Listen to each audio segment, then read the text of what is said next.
I have a meeting tomorrow with a high-ranking executive from a major enterprise company.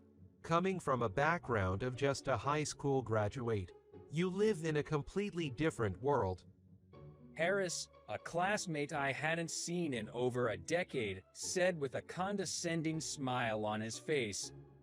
Harris looked down on me and boasted about how superior he was, even now.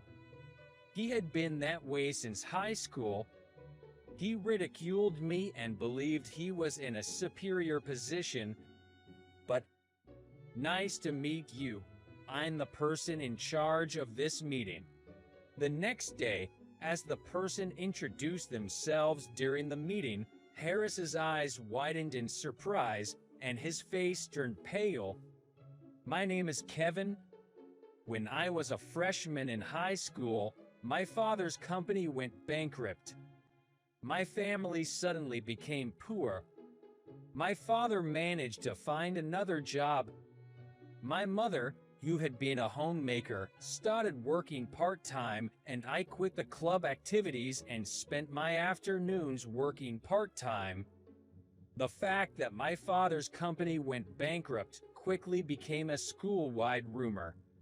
Harris, the central figure in our class at the time, had been teasing me about it. Others followed Harris's lead and mocked me. They called me a poor guy. While there may have been kind-hearted people who secretly worried about me, no one dared to openly approach me because of Harris's intimidating demeanor. Except for one person. Kevin, are you okay? Aren't you working too many part-time jobs? Mary, thanks. I'm okay. The only person who genuinely cared about me was Mary, our class representative. Mary was the only one who treated me without worrying about Harris's eyes. She was the only friend I had during high school. Without Mary, I might have given up on going to high school due to Harris's relentless teasing. However, one day, as high school graduation approached, when Harris found out that I would work without going to college and just having a high school diploma. Seriously, are you gonna plan to work as a high school graduate? Being a high school graduate is at the bottom of society. You're a confirmed loser in life. With raucous laughter, my classmates began to insult me right before their eyes. Someone who had been observing Harris's and my interaction chuckled. Their laughter was in agreement with Harris. I would be the only high school graduate in this class. The high school I attended was a preparatory school, so it's quite rare for a high school graduate to graduate from high school. Considering the circumstances, Harris would often ridicule me by calling me a high school graduate at the bottom of society. However, I couldn't say anything in response. All I could do was endure in silence. Damn it, why our family is so poor. With a bitter feeling, I entered society and worked desperately. I couldn't bring myself to say I want to go to college to my parents, no matter how much it pained me. My parents are working ourselves to the brink of physical exhaustion just to repay our debts. I can't let them suffer any further. I really want to go to college, but I don't have the money or the time to save up and study. What's the meaning of my life? Every single day, I work tirelessly to repay the debt. Without realizing it, I'm wearing down my spirit. Then, one day, by chance, I finished work early and decided to pass the time at a bookstore. I was idly flipping through books, not intending to buy anything. Suddenly, my eyes fell on a stack of red books.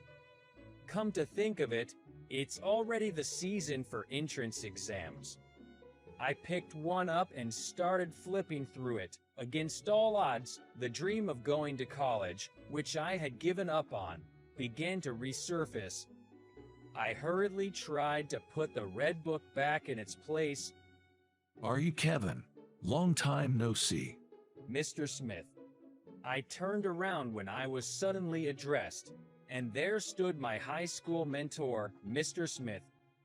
Mr. Smith had helped me countless times with my studies, and I would often seek his advice on personal matters as well.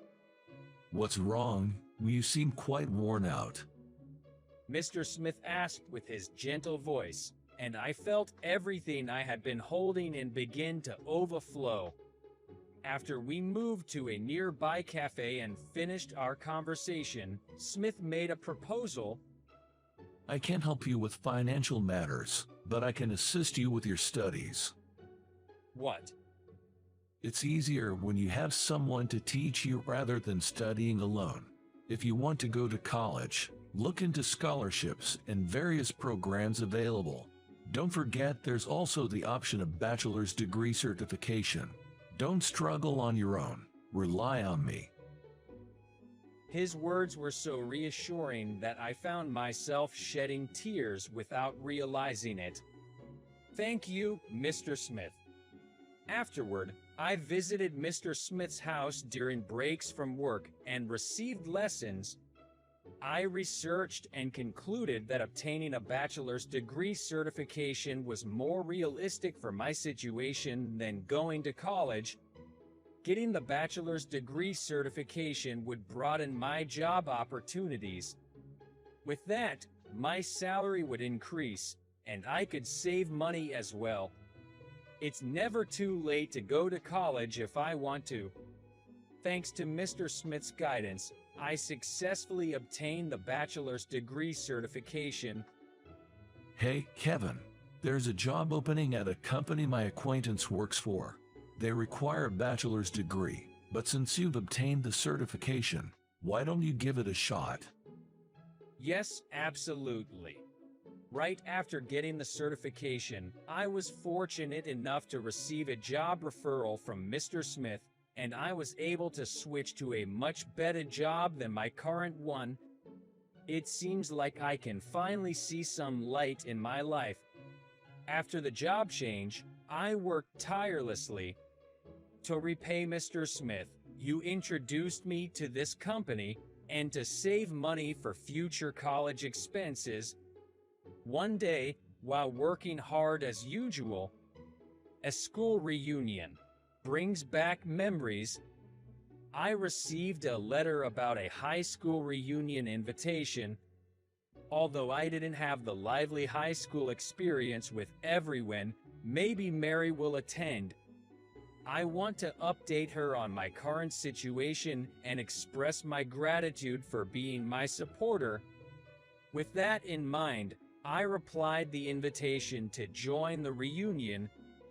I looked forward to seeing her and eagerly waited for the reunion day. And then, on the day of the reunion, I arrived at the venue and immediately started looking for Mary. Hey, are you Kevin? Long time no see you. It was Harris who approached me in an over-friendly. It had been over a decade since we graduated from high school, and I hadn't seen him once. However, his face remained unchanged from those days, and he wore a sly and vulgar grin. Long time no see you. Are you doing well? I replied with non-committal words. Yo, you seem to be doing well too. What have you been up to since high school? Oh, I see. You're working with just a high school diploma, right? Your life must be tough, isn't it? While pretending to sympathize with words, he kept that unpleasant smile on his face. I enrolled in the Harvard University and got a job at a major company. You know about it, right? It's called Moore Enterprises. You must have heard the name, right? Moore Enterprises. Well, I've heard of it. Harris chuckled proudly. I have a meeting tomorrow with a high-ranking executive from a major enterprise company. Coming from a background of just a high school graduate, you live in a completely different world. Then, in a familiar manner, he put his arm around my shoulder. You know, how did you even manage to come to this reunion? Everyone else here has a college degree. You're the only bottom-tier high school grad. The social underclass doesn't belong in this gathering. Just go home. I did get a bachelor's degree certification, but I hesitated to reply him. However, before I could speak, Harris's arm around my shoulder was forcibly removed by a third party. Harris, could you please not bother Kevin? Damn. The class rep is as uptight as ever. Let's go, Kevin. Saying that, the one who took my arm was the grown-up Mary. She separated me from Harris and turned to face me. Long time no see you, Kevin. Are you doing well? Mary, yay, I've been doing well. How about you? I'm doing great. Hey, what have you been up to since graduating from high school? Tell me all about it. Afterward, the two of us exchanged updates on our lives and got animated in our conversation. In the midst of our chat, we discovered that we both enjoyed camping, and we made plans to go camping together in the near future. Well then, let's exchange contact information, and also our social media accounts. This way, we can stay in touch anytime. Yay, that sounds good. I'll think about some camping locations for us. Great. I'm looking forward to it. Although the reunion had been slightly interrupted, I had successfully reconnected with Mary as originally intended. Furthermore, we had made plans to go camping together. Unexpectedly, it turned out to be a rewarding experience, and I returned home in high spirits. I was feeling a bit down when thinking about work tomorrow, but looking forward to the plan with Mary makes me feel like I can do my best. Tomorrow was a work day, and there were important negotiations scheduled. So, I tried to suppress my excitement and went to bed early to prepare for the next day. And then, the next day, for this negotiation, the representative from the other company had come to our office to give a presentation. I entered the prepared meeting room and greeted the representative for the first time. Nice to meet you. I'm Kevin, the one in charge of this project. Thank you for being here. I extended my business card as I greeted, but there was no response from the other side. Dumb. Is something wrong? My boss, who was present, asked the other person with a puzzled expression. That other person was. Why? In a small voice that only I could hear, he muttered. It was understandable that the other person was surprised. After all, today's negotiation partner was none other than me, the person Harris had ridiculed so much during our high school days. Yes, the person I was negotiating with today was Harris. The super high-profile executive that Harris was boasting about yesterday was actually me. I had suspected it when I heard his story yesterday, and it turned out that he was indeed my negotiating partner today. Afterward, with a pale face, Harris stumbled over his words, and his co-worker, Johnson, who had accompanied him, provided support. Ultimately, Johnson took the lead in the presentation, and after the negotiation, Hey, come over here for a moment. Harris secretly called me over and led me to a secluded corner of the hallway. Why are you here? While Harris still didn't quite grasp the situation, I let out a big sigh and patiently explained everything from scratch. I explained how I had obtained the bachelor's degree certification under Mr. Smith's guidance while working, how I got a job at a super high-profile company through Mr. Smith's referral, and how I had worked diligently to repay Smith and eventually even got promoted to department head. After I finished explaining everything, Harris let out a deflated voice and said, "I can't believe it."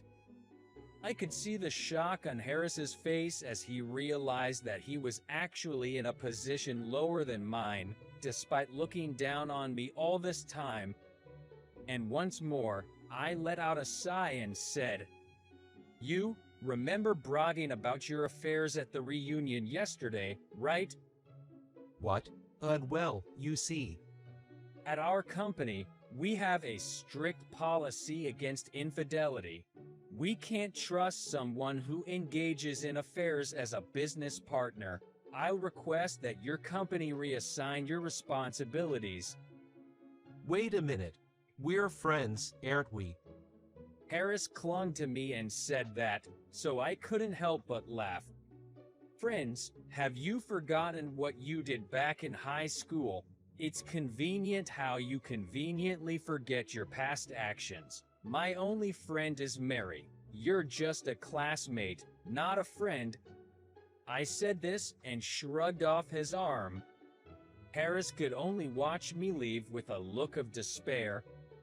Afterward, I requested that Harris be removed from his responsibilities along with his infidelity.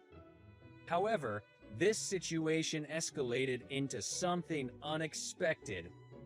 Turns out, Harris's affair partner was the receptionist at one of our business partners, and Harris's wife happened to be his superior. Harris's wife was furious when she found out about the affair.